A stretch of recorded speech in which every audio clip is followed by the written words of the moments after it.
So ngayon, maglalakad tayo ng 10K steps again and again and again.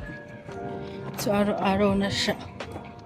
Malapit na rin ata ako maka 1 month nung nag-start ako maglakad. Nung una, masakit siya sa paa. Pero after a week, nasanay na.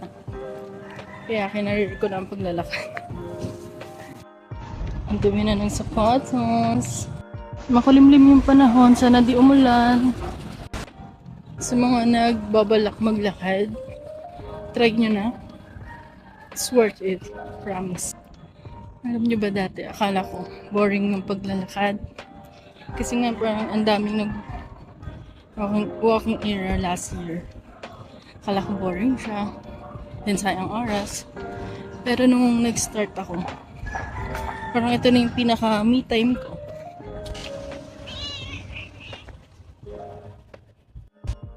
Ayan, 1K steps na. Naka 2K steps na ako. Hindi nanay ko. Bibili. Samahan niyo muna ako. Punta ako sa taas. Buns po. Ate, buns po. Magkano? Dalawa po.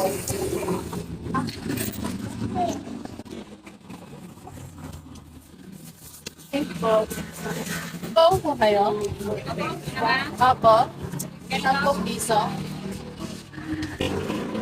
Thank you po.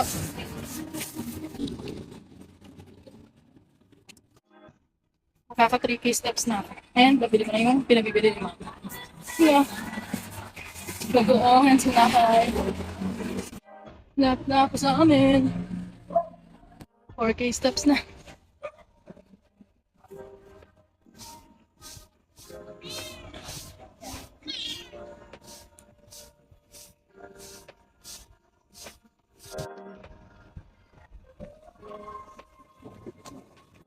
K steps. 6K na. 7K steps. Buti hindi na ulan.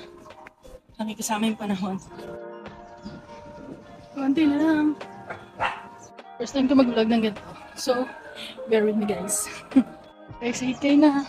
Konti na lang. 10K steps na. 1K na lang. 10K steps na. So kung umabot ka dito, thank you. Thank you for walking with me today. Kahit virtually lang. So kung gusto nyo, follow nyo din ako sa ibang social media accounts. Ito, lalapag ko sa screen. And sana support nyo rin yung iba kong i-upload. Yan lang. Salamat!